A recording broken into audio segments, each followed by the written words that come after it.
Like I told you, the returning officer in that tallying center is a figure that Citizen TV will use to tell you the latest, because that's the only thing that you can verify. Now, Sheila, we were talking about the impact of resources in these by-elections, and it raises quite an important issue, because in this country we've tried since 2013 to control the campaign financing. We've not been able to. Parliament has always defeated those regulations, including when Justin Muturi was Speaker of the National Assembly. But then there's that complaint that there's a disproportionate utilization of resources, and especially public resources. Your experience, and then what do we need to do to tame this?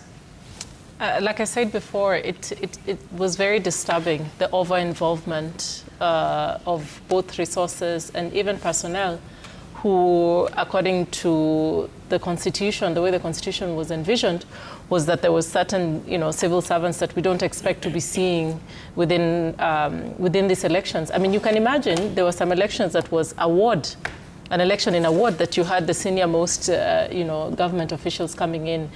The cost alone to get that senior government official into that ward just to campaign, the level of intimidation that creates to the other candidates. There was about 9 or so candidates averagely in a lot of these polls.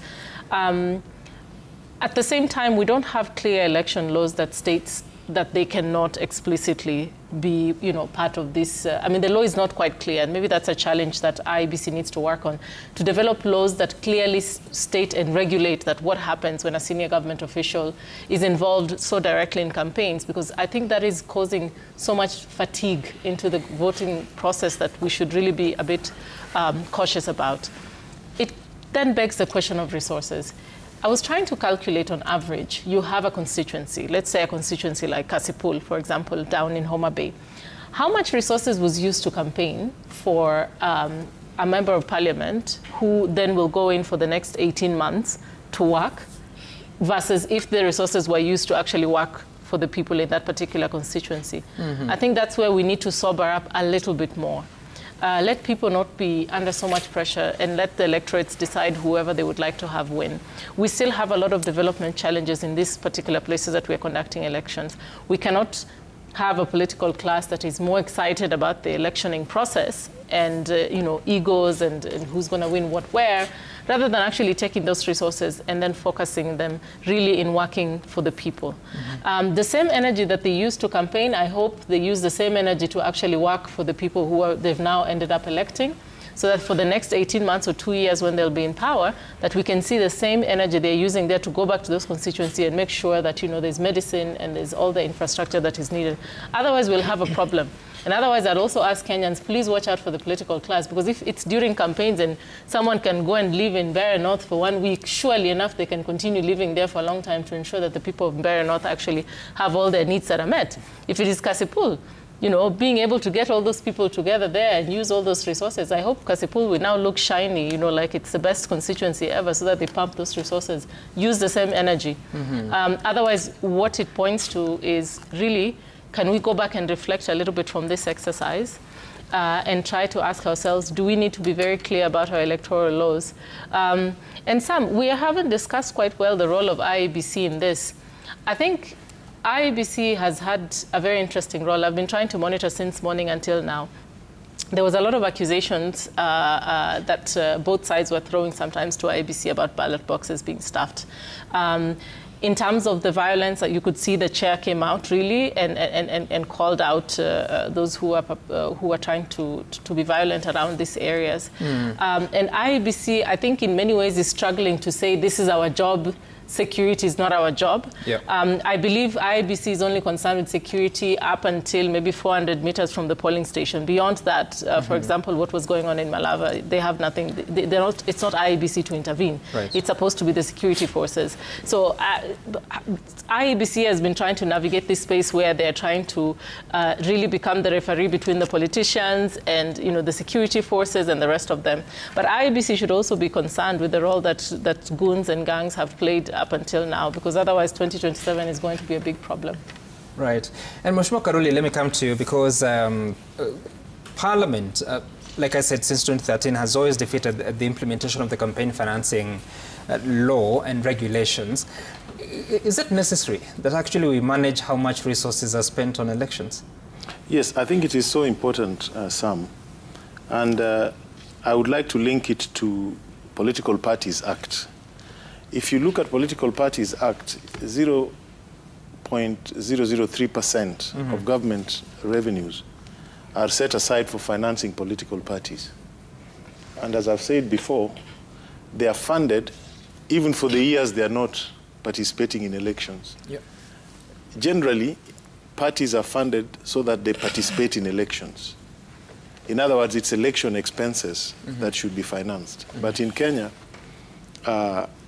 we finance them even when they are idle. Of the 5 years in election cycle, we finance them all through. Yet in most jurisdictions, it is the election expenses that are financed. Because remember, political parties are private members' clubs. Yeah. Why do you call it so? Because that's what they are. A political party is not different from a football club or a netball club. Yeah, it's only that they are pursuing different objectives. Yet they're supposed to be public institutions if you're to read the Constitution. Even if they are public institutions, they are private members' clubs. Yeah, that is what they really are. So I think we need to look at that. Because today, parties are claiming 12 billion from the exchequer. Others are claiming 20 billion from the exchequer. I mean, in a country where there's no capitation for children and lecturers are on strike, that does not make sense. Now, what we need is election financing. That law, every time we've tried to enact it, I think even last elections, it's not seen the light of day. But I think it is important to regulate how much money goes into our politics. Why? Because when elections become too expensive, then a lot of people are excluded from participating in those elections. You basically lock out a lot of people who, because of lack of resources, cannot step into the ring and offer leadership. Right. And when money is the determining factor in elections, ideas, which is supposed to be what elections are all about, is then relegated. So you have a contest not of ideas, but a contest of who has most money. Yeah, and that is very dangerous for the prospects of a country. Yeah, and I think we need it urgently. Whether we will have it, I do not know. Yeah, because from these elections, money has been a very big factor. And many people may not be comfortable having that law to regulate what they will spend in the forthcoming elections. Yes. For sure. Now, the latest from Narok Town Ward, the by-election there, is that DCP candidate is leading with 4,237 votes, followed by the UDA candidate with 2,870 votes. Again, DCP 4,237, UDA with 2,870, and this is, of course, the area has a voter population of 29,452 so far. The polling stations that have been tallied are 30 out of 52, so there's still 22 to go. But as it stands, the DCP candidate is leading with just about 1,300 plus votes. We'll continue to monitor there. Our Ben Kirui is at the tallying center, Masai Girls High School. As soon as we have more details, we'll be getting it. In Mbeere North, 28 polling stations reporting out of 134. We have the figures of Newton Karish is now second with 3,032 votes. Leo Ambuthende has 3,238 votes. The total valid votes is 6,646. You can see none has met the 50% mark so far in as far as what is tallied. So again, we stay in the tallying centers to bring you the latest. Professor Kagwanja, now we have spoken about the cost of campaigns, the cost of the elections themselves. But then again, if we are to use the day-to-day with this violence that we are seeing, what do we need to do? Because we've been here before. 2007 is still not so far. It may be about, is it 18 years now? But it's still not so far. And there's a lot of fear in the country about the political climate we are in. What is it that we must do to ensure that we live to the ideals of the Constitution when it comes to management of elections? You know, we came from one-party state. And we were very clear in our minds that what was an autocracy. The solution we had for that is to bring competitive politics. It might be 2 parties, 3 parties, or whatever emerges. And therefore, we entered what we now call the multi-party era. Right. And 2 things are very worrying about this. One is the continuation of the one-party era autocracy within the multi-party system. And that is what has now become by scholars as electoral autocracy. We have elections, but we are in the old autocratic order. Once President Moi entered into self-fulfilling prophecy that as soon as we enter into multi-party, we are going to get into violence. Ethnic groups against ethnic groups, clans against clans, sword against sword, spear against spear. And as soon as he announced that we are now into party, we saw the first violence, first act of state-sponsored violence in Mitei, that's somewhere in Nandi farm. And ever since, the specter of violence has haunted our politics.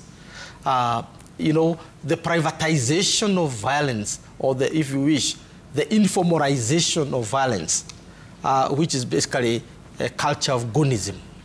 I think it's Sheila who mentioned that we are slowly but surely sliding into, you know, Haiti.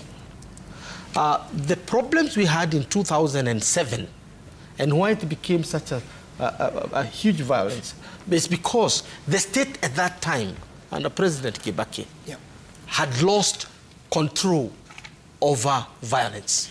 And the moment the state loses control over violence within its own territory, the sovereignty is no longer something you can talk about.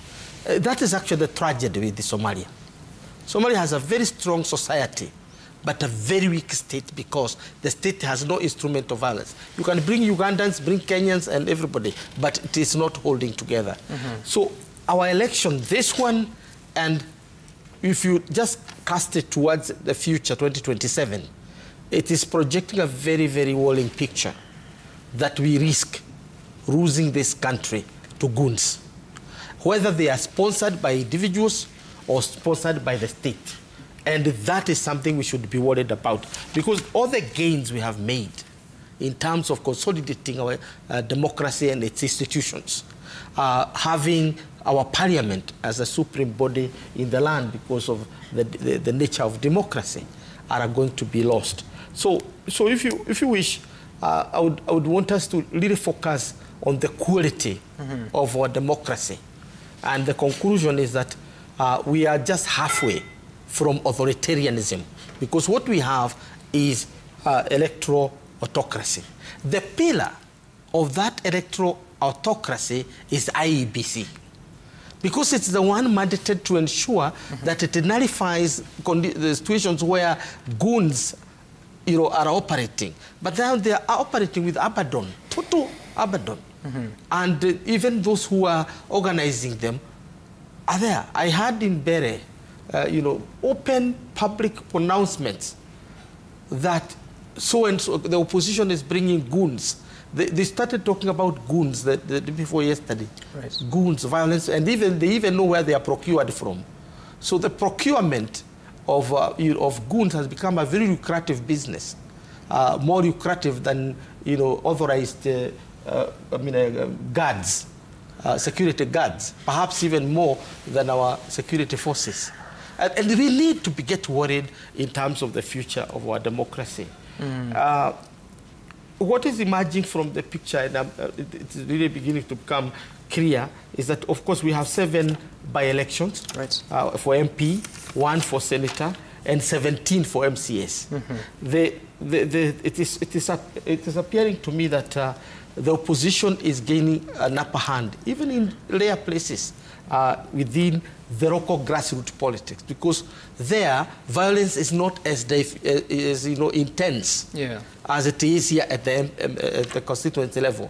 But at the constituency level, this is when you begin to see this kind of forceful nature of our democracy. We need to be worried. Still on that point, when you say goonism in Mbeere North, historically, do you have violence? Do you have goons in the elections of Mbeere North? No, it has never happened. I went to school there because I went to Kangaru, and I spent a good deal of time. I even went to Nyaga's, the late Jeremiah Nyaga's elections, and there were never goons anywhere in Embu.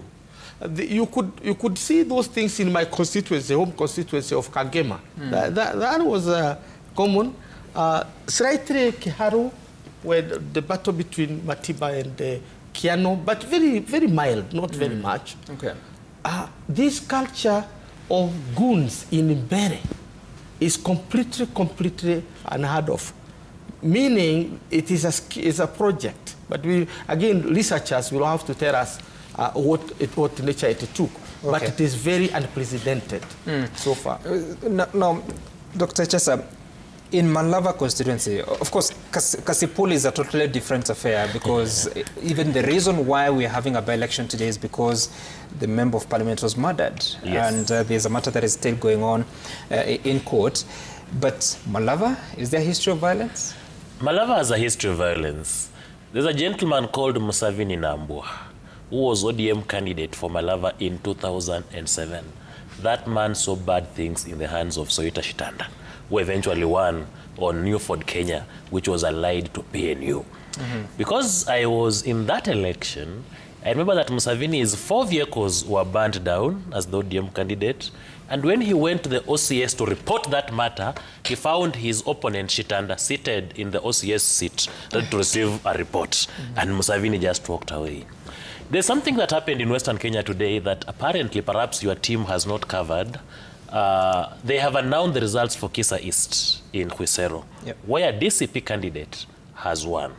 They have announced the results for Chwele Kabuchai in Bungoma, where the Speaker of the National Assembly voted in a school called, this school is called Namahere Primary School in the morning. Surprisingly, the Speaker's candidate lost in that polling station called Namahere Primary Polling Center. And the independent candidate, who was supported by the United Opposition, won with a margin of over 2,000 votes. I'm told Bungoma people are not sleeping now on the streets. Perhaps is the first casualty of the by-election. And you should send your team there now to just witness what they are calling the liberation of Goonism. Kabuchai people have been beaten throughout for the past 21 days. It was the epicenter of violence in Western Kenya by-elections. Having said that, I want to blame IEBC for the mess that we are seeing over violence and what. In Kasipul, IEBC fined candidates 1 million each. What was easier in terms of sending a lesson? Disqualifying these candidates or fining these candidates? And perhaps it is high time we think, as part of the electoral infrastructure, to have an independent police unit attached to the IEBC away from the national government, because national government has now, in the past history, been part of the electoral process and as an interested party and is conflicted. Why am I saying so? I'm saying so because we have seen IEBC staring at very bad things occurring in these constituencies, and perhaps they are waiting to respond to them in a petition, to petition the nullification of the election. Things like bribery, things that happen in the broad daylight, IEBC is unable to stamp its authority. It is high time the IEBC finds the meaning of the term independence in the I within the IEBC. It is an independent body that should act independently, that should enforce the rules. If IEBC is not keen, the 2027 general election will be taken over by private citizens, and every politician vying is going to recruit an army, and the police are going to be overpowered. Having said so, one of the things that we learn from these by-elections is that it may not be a reflection of the national political persuasion. For example, in Mbeere North, you'll see that it is so close, and it has been close for over years because of the clan imbalance, the clan politics. Same has happened to Malava, and same will happen elsewhere, where in terms of by-elections, the clans, other than other influences, the clans play a very critical role. But the question we ask winners or will be winners in today's by-election is that in 2027, they'll be on their own. The number of ministers and MPs who've been trooping to go to Mbeere, to go to Malava, to go to Huisero and Kasipul will now be fighting for their own survival as individuals. They'll not get time. The relief food that was meant for other areas, that has found itself in other areas, will now not be available for the 290 constituencies. Will the outcome in today's by-election be the same as in 2027 during the general election? And we will talk about that because we had, I think one of the leaders was asking that if you elect someone who is not from the government, where are they going to get the water? Where are they going to get the roads? But obviously we know that ideally in our constitution and the laws that govern this country, that's not how resources are allocated. They're not allocated based on which party elects who. We're looking at some of the results that are coming in from Mbeere North constituency. We have that image which is live from the Darling Center in Siakago, St. Bakita Girls Secondary School in Siakago. You will see that Newton Karish has 3,516 votes. Out of the valid votes so far, it's 75-35, which gives you a percentage of 46.6%. It's important to note that point. And then Leo Amuthende is posting 3,574 votes, equivalent to 47.4%. So far, it's just a margin of what is 74 minus 16? It's about 54. Yes, 54. Yeah? Yes, about 54. I'm not sure. Is it 54? Yes, it's 54. Yeah. Or it's not. You can do the math. There. Yes. So 46.6%, 47.4% is the difference so far. So far, 7,500 reporting. But the registered voters are 55,124. Obviously, that is quite a small number if you're to compare with the number of voters that are registered. And then again, if you're to look at the margin, it is very minimal. We're taking a short break here. When we come back, we'll be talking about the quality of leaders. Can you remember any policy proposal by some of these candidates in the 6 constituencies and Baringo County? If you know, please share with us at 22422. You can send us a tweet or a next post at Citizen TV Kenya. Some Gichuku, they have to use the Citizen tonight. If you remember any policy proposal by these candidates. After the break.